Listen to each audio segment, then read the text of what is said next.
of just kind of getting through the schedules and much, much more. Craig, anything else on your radar before we take a break and come back with Max? No, absolutely nothing. Just looking forward to talking to Max and getting his thoughts, I guess, on various college football happenings. All right. Well, he joins us. In fact, he's been on maternity leave. Paternity. Oh, that's right. No, that would be a story. That would be something else. In fact, known Max for a while. It'd be a miracle. Been on paternity leave or whatever, and he's also been riding along the way. But Max, I think I tried to call you the other day, and all I heard was like you got to make sure that the bottle is always right there next to you, right? I cannot emphasize. I'm literally bottle feeding an infant as we talk right now. Oh my goodness! Bear with me if the bottle runs out here and we got a problem. You're multitasking right now. You're multitasking. Yes, sir. Always got time for you guys. How you doing? We're doing great. Great to have you on. We'll have you on during the football season constantly, but we give you a little break especially because of what you have with the baby. But Max Olson, theathletic.com. Mac, what are your thoughts? How much did you pay attention to what was said by the new Pac-12 commissioner yesterday? Well, it's hard to and kind of foolish sometimes to just have like the instant take on, this is a great hire, this is a home run, this guy is everything they need and stuff. I remember back when Texas hired Steve Patterson, I probably wrote that and felt that too. And so the first impression can be a little misleading sometimes, but I was impressed. I was. I think the Pac-12 new commissioner, obviously, I think people freaked out a little yesterday morning when this news, which was really well kept. It's a well kept secret who it was going to be, and I think once the name comes out, people were surprised. But I think he kind of checks all the boxes in terms of kind of what the issues that college athletics is running into now. Is a guy that can deal with live rights, a guy that can deal with events and stuff like that. Can he make all of the Pac-12's dreams come true in terms of catching them up to the SEC and everybody else? That's going to be a one step at a time kind of thing. But in terms of, especially when you go from Larry Scott to this, I would think it's going to be an upgrade, and it's been very interesting to see how his schools respond and can they make good on their goals. Max, I guess any conference commissioner or AD going forward, I guess the best question would be, do you have a grasp on what college athletics will be 10 years from now and not what it was 10 years ago, right? Yeah, absolutely. I mean, even right now, we are in just this really crazy time where college athletics is going to be totally different by the end of this year, and so, I think it makes a lot of sense to have someone who comes from, the lack of institutional experience of working at Pac-12 schools or whatever. Certainly that's a knock on the hire, but I can also understand this is somebody that can look at the problems facing college athletics and say, here's the position we need to get into, here over the next decade. So Max, one of the first things and that includes the playoffs too. I should add that includes the playoffs. I think that if he can make a real push and say, hey, we're serious about expanding the playoffs, because that would obviously improve the Pac-12's perception. I think that's a good place to start. So, Max, do you feel like the winds are changing when it comes to the playoff discussion? I mean, between what he had to say about being in favor of it, you had the ACC commissioner, Jim Phillips, coming out yesterday. He said he wants a thorough assessment, but obviously he's not closing the door. Does it feel like change is on the horizon, or do you think this is still a long waiting game? I think so. And the timetable on that is a little bit tricky to know because of the TV contracts and all that. But I do think the way that this was finally sort of acknowledged a month ago or a few weeks ago, I think makes it clear that the tenor is changing, that there is, and I think you could have attacked this from a number of different angles in terms of what, I'm curious what the leaders in college athletics see as the biggest concern in the playoff. Maybe it's just the lack of representation, the fact that it's the same teams every year and all that, and always blowouts and whatever. But I do think I think it's starting to turn. I really do. And, maybe Jim Phillips coming in to take over the ACC adds to that as well. You've got a changeover with 2 of the 5 Power 5 ADs. I think that's influential. But yeah, it seems like everyone, including the folks that run the playoff, are starting to understand, hey, this is coming, and we need to start wrapping our heads around what is the best next move they can make here. All right, so I've seen some of these lists, and I know that there's 1,000 media outlets that have their list, but I saw a list of the top 5 returning running backs in college football. And I'm sorry, I know that there are 5 good ones, and there may be 20. But how can Breece Hall not be on a list of the top 5 running backs returning in college football, in your opinion? Oh, yeah. I mean, that comes from PFF, and I think PFF, in their case, they were using the, career data that they had on running backs, and that's why they came up with their 5. They've been doing that for every position this week, and I was surprised to see Breece Hall not on there, because you look at that kid, I mean, shoot, he's only played, 20, 22 games of college football, but he's been spectacular for, I don't know, about 16 or 17 of them. I mean, and ran for 100 in almost every game last year. I think he's the best returning back in the country, and potentially a first round, second round kind of guy. And that kind of thing, I get it. It's based on PFF numbers, and they had Kennedy Brooks on there who didn't even play last year, so it's clearly kind of like a career stats thing. But boy, I don't know that there's a better back. We've seen other guys that have shown flashes, but I don't know that there's the more complete back coming back next year than Breece Hall at Iowa State. Max, we had Bruce Feldman on last week. You and he worked on the top 50 transfer portal thing. Doing the 50 list of transfers, like we said, things are changing. 5 years ago wouldn't even have been a thing. But, the last kind of big one last week was Henry Toto, who went to Alabama. It's good to see the small guys, getting a nibble here. But how big of a deal is that for them to get him in a position that they were actually thin at for the first time in a long time? Yeah, it's huge, and that was a really important head-to-head win for Alabama against Ohio State. The team they just played in the national championship, who Ohio State, all of their linebackers graduated or moved on to the draft or whatever, and so it was Ohio State kind of thought they had him locked up, and Alabama swoops in and gets it done. And in terms of his impact for 2021, it's still going to depend on the SEC approving, making it okay for intra-conference transfers for those guys to transfer within the SEC and play right away as a one-time transfer. But I think that's going to happen, which is probably why he made the decision. They must have a good sense at Alabama that that's in the works here. But yeah, you're absolutely right. It's a big need for Alabama. And this is just what they do. I think Nick Saban has sort of threatened this over the last few months that, look, this isn't really going to hurt Alabama because their best players are not going to leave to go other places, but it could help them in what they've done with Henry Toto and then Jamison Williams, the wide receiver from Ohio State, going to Tuscaloosa. Like they're in position to upgrade. And look, if you're one of these kids that has getting all these options in the portal, and Alabama calls and said, we've got a spot for you, it's going to be pretty hard to say no. Max, what do you think of the direction Kansas decided to go in football?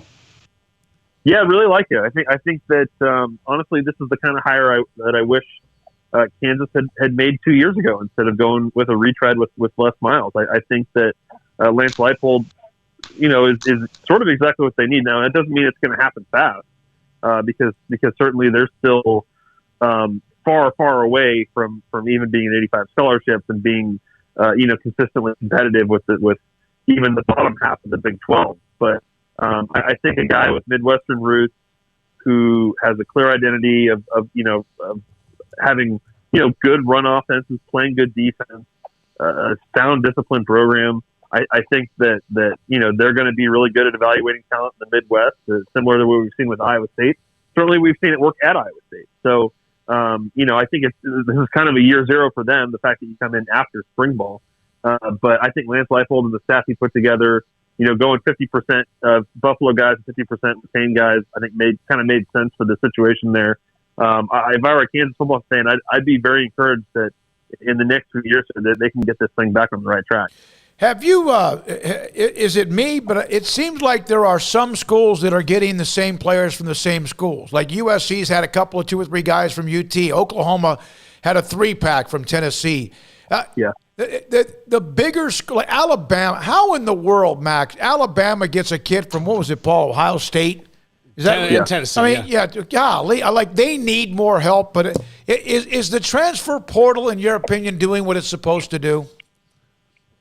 I mean, it depends on who you're trying to help out here, right? I mean, if it's if it's trying to help out coaches improve their rosters, yeah, absolutely. I mean, I think that, and we've seen this the last couple of years that, with Baylor and even year one with Rule too, where it gives you a chance to upgrade your talent level, bring in starter level guys who can give you leadership and make you better. And so certainly right now there's still way more supply than demand. So for coaches, as much as they want to decry like what this means for the culture and stuff, like coaches are absolutely benefiting from this and have a lot of talented players to choose from to fill their needs. For players, I mean, I think that if you are, a guy with starting experience at a Power 5 school, you're going to be in decent shape in terms of having some options and stuff. But there are still, way too many players that are going into this thing thinking that it's going to work out for them. And I mean, honestly, probably I got nothing against them betting on themselves, but probably for 90% of these kids, you might say, or at least the ones that are still in the portal right now with nowhere to go, you'd say, staying put is the best move for their career. So will that ever balance out? I don't really know. I think ultimately these schools will end up getting more spots to take transfers and they'll kind of fix that. But I think that just ends up leading to more kids coming out. So it changes, all the dynamics and how you manage your roster and how you manage your culture inside your program. Max, how will the NCAA screw up name, image, and likeness now that the train is almost fully on the tracks? Well, they're working on that right now by delaying and delaying and delaying. So that's in progress. I think you're seeing all these states pass it and really continue to put pressure on the NCAA actually finally, flipping the switch on this and allowing it. And so very curious to see, and obviously Mark Emmert is looking for help from Washington to try and get this all sort of settled in a way that he wants. Don't know how quickly that's going to actually come together, but clearly we're deadlines are going to spur action here. But in terms of the actual rules of what's allowed and what isn't, I'm fascinated to see what that ends up looking like. I think there's, I think it is going to be kind of Wild West, pretty crazy to watch once they do flip the switch. But we have truly no idea just how much money is going to be flowing, from businesses and sponsorships and stuff towards these players. And this first year of it is going to be, whenever that happens, is going to be truly fascinating to watch.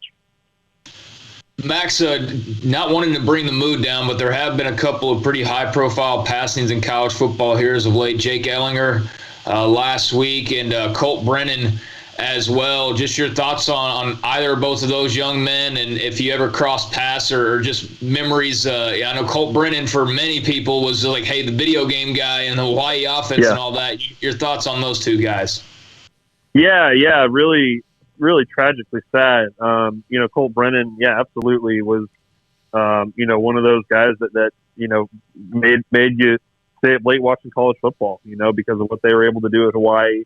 And really advance offensive football in the sport. And, it was really fun as hell to see that guy turn into a Heisman contender and make them really relevant. And it, just reading about what he's gone through in the past few years, how his serious injuries, affected some of his illnesses and stuff. Really, really, really sad deal. And, I was just absolutely shocked by the news that Jake Ellinger was passing. I didn't get to know Jake. I've gotten to know Sam and his mom well over the years. Hadn't met Jake since he went to UT or anything like that. But that family, as we all know, has already been through so much heartache with losing Sam and Jake's father Ross when they were a lot younger, and just truly unbelievable news. And really hope that, I know they just had the service for him this week, and really hope that the healing can begin for them. But I don't know how you at 20, 21 years old, I mean,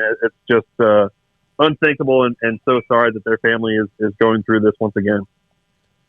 Max, we're headed towards what appears to be normalcy. Now, I know it can change, but, like Mac Rhodes has told us, 75%, maybe it could get to 100% capacity. And we've seen what Alabama said or what UT has said or others have said. But it does seem as if we're getting close to normalcy. We've had spring drills. We've had spring games. People are going to the games. Your thoughts about the refreshing thought that we could have college football in a normal way in 2021? Yeah. I think it's, truly encouraging to think about how far we've come here in the last 12 months. And, I don't know about you guys, but, I've been fully vaccinated now for a couple of weeks, and it's just a different feeling when you go out in public and know that you don't have to worry quite so much. And I think the news from the CDC yesterday is really encouraging in terms of, it's going to be interesting to see just how comfortable people feel, gathering in quantities of 50,000 to 100,000 people again. And certainly I think we're going to have to sort of figure that out over this summer. But I mean, it is very encouraging to think that, hey, maybe it sort of seemed like this way for a while now, that for at least from the college football standpoint, obviously recruiting starts to, gets rolling again on June 1. I think for a lot of coaches that makes things a lot easier and more normal, as crazy as June's going to be. But it does seem like by the time we get to August and get to fall camp and get to, doing those post-practice interviews and getting ready to be in press boxes and all that stuff again with full attendance, it does feel like it's definitely trending in the right direction, and we got a lot to be really thankful for. All right, Paul. Nope. Craig, anything else? All right. Thank you, Max Olson. Thanks for your time. Great to have you. How's that bottle doing? Almost done here, but hey, he held it together, huh? I mean, you got to count the small victories. Okay, but asleep or just happy? Oh, he's getting after it. He's still awake here, okay. But he just slept for a couple of, and he's sleeping through the night now, so he's been pretty good to us. We're pretty fortunate for baby number one here that he hasn't been too brutal so far. So did that make? And I did send you a text. Did that make Mother's Day a little more? I know you everyone has their own mother, but did that make Mother's Day a little more special around the Olson household? Yeah. Oh yeah. It's really cool. It's really cool. So he was born for first week of February, and getting close to 4 months now. It's been really cool. I'm really thankful to be able to kind of get this time off from work and focus on the family here and stuff, and slowly start to like wrap your head around. All right, now we got to get ready for this next college football season. But yeah, it's been awesome around here, and appreciate you asking. Thank you, Max Olson, theathletic.com. With us, Max is a weekly guest during the college football season. It's been a while. Had the young baby in February, and here he is. He's nursing the baby with a bottle. Yeah. Well, I mean, because he's on paternity leave. Yeah. Max is so good. He's been very loyal to us. Before we even ever had our first show, and I've said this, we hadn't been on in a while. I haven't said this in a while. Before we ever hosted our first show, which was on April 6th of a year ago, he texted me. He goes, hey, I want to know what you guys are doing because I want to be a part of whatever you do. He had heard kind of what we were going to do, and he's been a part of it from the beginning as well. When we come back, I'm going to go over in the corner. Lane Pittman dropped off with some goodies